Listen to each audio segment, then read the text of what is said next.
tous les ans, à la même période, il pleut, la nuit elle tombe plus tôt et on se pose les mêmes questions. Comment continuer à faire du vélo dans ces conditions? Bon, moi-même, limite, je me demande comment continuer à vivre dans ces conditions. Je veux dire, il fait nuit à 14 heures, il pleut tous les jours, j'en peux plus quoi.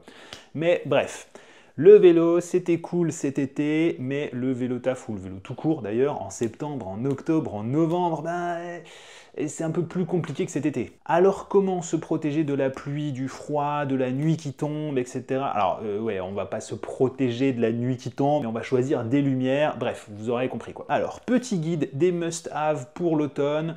Voici la collection automne-hiver 2025. Et bien entendu, tous les liens des produits présentés ici sont dans la description si vous voulez les acheter. N'hésitez pas. Alors on commence avec les lumières.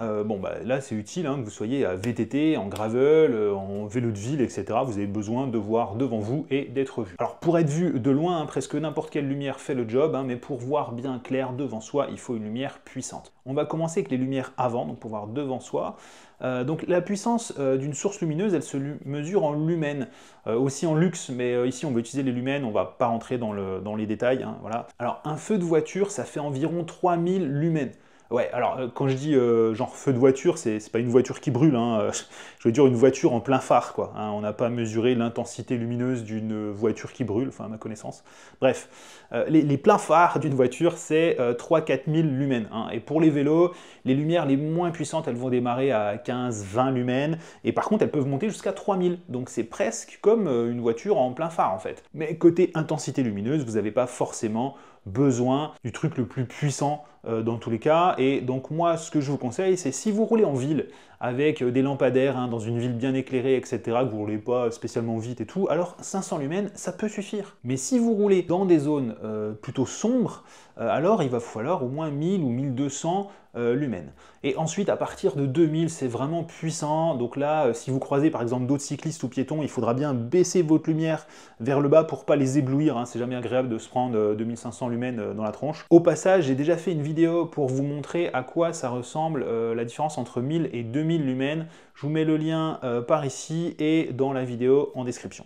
Alors, de manière générale, si vous roulez vraiment vite, parce que vous faites des courses ou vous êtes super sportif, etc., alors vous avez besoin de voir plus loin devant vous, pour mieux anticiper les éventuels trucs qui se passent devant vous.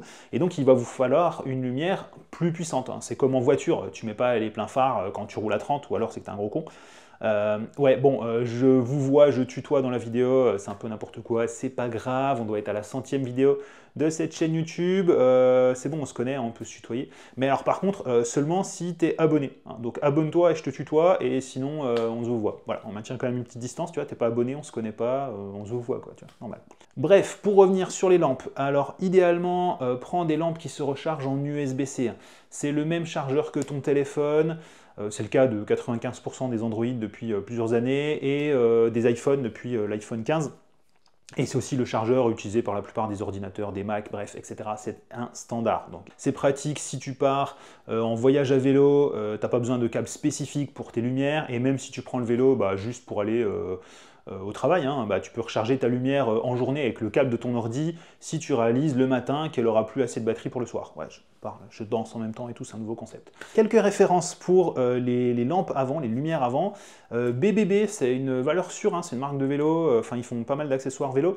Ils ont les Strike Duo 1000, 1200, 1600 et 2000 je crois. C'est des bonnes lumières franchement. Donc les 1200, 1600 machin, c'est en fonction de la puissance maximum que vous voulez. Ils ont aussi un kit lumière avant plus lumière arrière, je l'ai et c'est pas mal, mais la lumière arrière, elle se recharge en micro USB. Alors que celle avant, elle est bien en USB-C. Donc c'est un standard qui est abandonné depuis des années, donc c'est un petit peu chiant, mais bon, le câble il est fourni avec, donc c'est pas non plus dramatique. En tout cas, l'autonomie de ces lumières, elle est vraiment top, donc ça c'est un bon point. Ah oui, et les lampes, elles peuvent s'enlever assez facilement en déclipsant, donc ça permet de ne pas avoir à tout détacher de son vélo, tout en enlevant quand même la lampe pour éviter de se la faire voler quand on gare son vélo en ville par exemple. Alors petit aparté, puisqu'on parle de vol de vélo, tout ça, je vous remets le lien ici de la vidéo. En fait, on m'a volé le mois dernier mes deux vélos préférés et aussi les deux plus chers malheureusement pour un total de plus de 8000 €. Donc je vous explique tout ça dans la vidéo et surtout je mets le lien de la cagnotte également en commentaire pour m'aider à racheter mes vélos. Merci infiniment aux personnes qui donneront, franchement merci encore. Bref, on revient aux lampes que je vous recommande. Donc je vous recommandais les différents modèles de chez BBB et vous avez aussi la lampe de Decathlon, la FL 940, je crois que c'est le plus haut de gamme des lampes avant chez Decathlon. Elle monte jusqu'à 1300 lumens, donc voilà, c'est quand même pas mal et a un bon rapport qualité-prix. Par contre, elle se recharge en micro USB. On peut pas tout avoir, voilà, c'est pas forcément idéal par rapport aux différents trucs que je vous ai dit juste avant. Et d'ailleurs, concernant l'intensité lumineuse, à chaque fois on parle de l'intensité maximale, mais elle peut être réglée. On a souvent 3, 4, 5, 6 niveaux de réglage pour l'intensité lumineuse des différentes lampes que je vous ai citées dans cette vidéo. Pourquoi? Pour pouvoir la régler plus ou moins fort selon les conditions, s'il fait complètement nuit ou pas, etc. Et ça permet aussi d'économiser bien entendu la batterie. Hein. Si vous mettez 1000 lumens au lieu de 2000, alors vous doublez à peu près l'autonomie, donc ça c'est plutôt cool. Et dans tous les cas, hein, ne mettez pas par contre pour économiser la batterie les lumières en mode clignotement.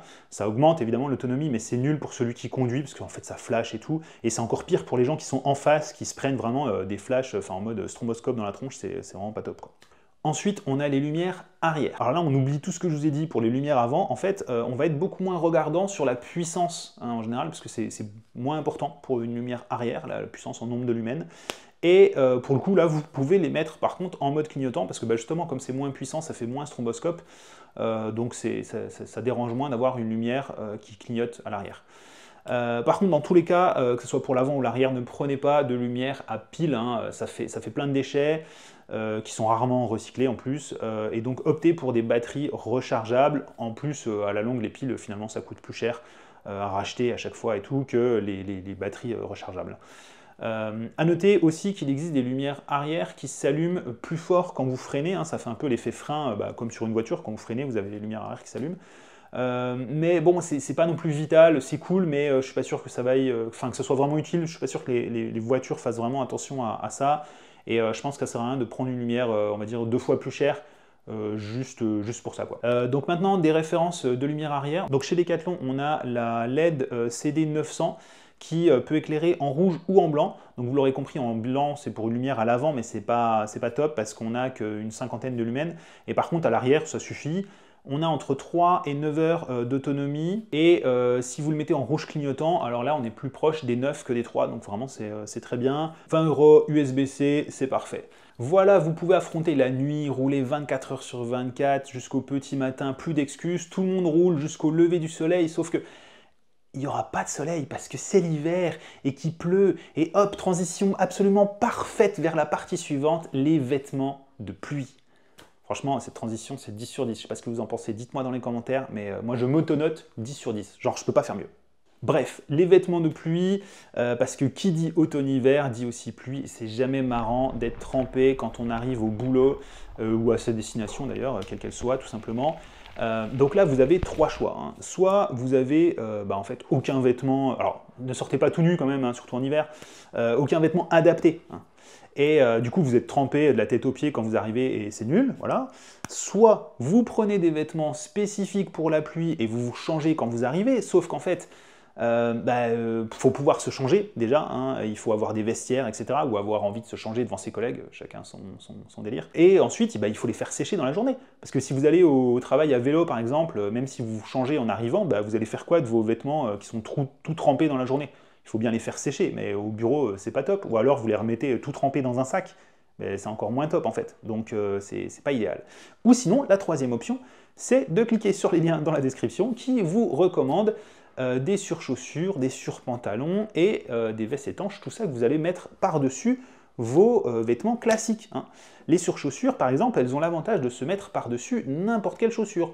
Donc si le matin, vous voulez porter des baskets blanches toutes neuves, etc., et que le lendemain, vous voulez, je sais pas moi, des chaussures de ville bien propres et tout, vous n'achetez qu'une seule paire de surchaussures que vous allez enfiler par-dessus n'importe quelle paire existante de chaussures. Donc ça permet de les protéger. Et donc quand vous arrivez, vous les enlevez en 10 secondes, même pas 10 secondes je pense, et hop, vous avez vos chaussures normales. Pas besoin de passer par l'étape, j'enlève mes chaussures trempées, je dois enlever mes chaussettes aussi, parce que souvent quand elles sont trempées, les chaussettes elles ont pris cher. Donc je suis au bureau là, pieds nus et tout, le temps d'enfiler les nouvelles chaussures et tout, et puis du coup vous faites quoi de vos chaussures toutes trempées pendant la journée? parce qu'elles puent, elles sont trempées, etc. Non, non, là, avec des surchaussures, vous êtes tranquille. Et tout ça, c'est valable aussi si vous faites du bikepacking, des vacances à vélo et tout. Là, tu arrives le soir, ouais, vouvoiement, tutoiement, j'ai du mal. Tu arrives le soir, tu as les chaussures trempées, tu les fais sécher, mais du coup, tu les fais sécher genre dans la tente et tout, c'est un peu foireux. Alors qu'avec des surchaussures, tu n'as rien à faire sécher. C'est comme un peu un parapluie, tu vois, tu vas pas le faire sécher toute une journée pour qu'il sèche en profondeur. Tu enlèves juste les surchaussures, elles sont trempées, tu les secoues, hop, elles sont sèches, et puis dessous, tes chaussures, elles sont nickel, tu peux les garder, elles sont au sec, tes chaussettes sont au sec, et tes pieds aussi, c'est fantastique. Pareil pour le pantalon, hein, c'est quand même plus simple d'enlever un surpantalon quand tu arrives, qui va protéger ton pantalon normal, ton pantalon d'origine, qui est en dessous, plutôt que de devoir passer au vestiaire ou aux toilettes pour changer intégralement. En plus, si tu as un pantalon de vélo pour le matin et le soir, et un pantalon pour le reste de la journée, bah du coup, comment tu fais sécher ton pantalon vélo en fait quand tu es au travail, c'est pas toujours possible, ou même quand tu es en vacances, hein, en bikepacking ou autre, tu t'es pris la pluie, la nuit dans la tente, tu vas faire sécher ton pantalon, jamais de la vie il va sécher, le lendemain il sera encore trempé. Alors que si tu as un surpantalon, c'est juste un truc étanche, tu le secoues un peu, comme je disais tout à l'heure avec les surchaussures, tu le secoues un peu comme un parapluie, et hop, c'est quasiment sec. Il n'y a pas besoin de l'étendre toute la journée, toute la nuit, pour qu'il sèche en profondeur. J'ai mon chien qui respire super vite à mes pieds, du coup je pense que ça va s'entendre dans le micro, c'est chaud. Ce n'est pas moi qui respire comme un bouc, c'est juste mon chien qui respire comme un chien. Voilà.